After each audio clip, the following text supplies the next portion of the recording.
Welcome.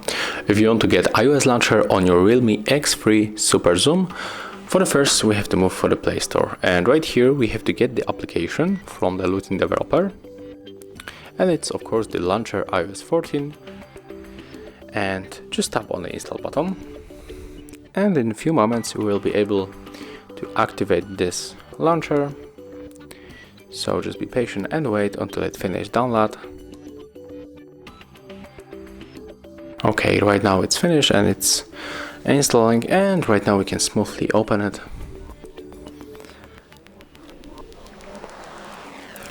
You have to accept all of the permission with the allow button, and here we got a lot of customized things.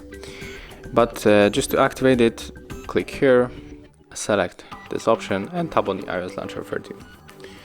And as you can see, our launcher is activated, and that's how it looks. Thank you guys for watching. Leave thumbs ups, comments, and subscribe to our channel. See ya!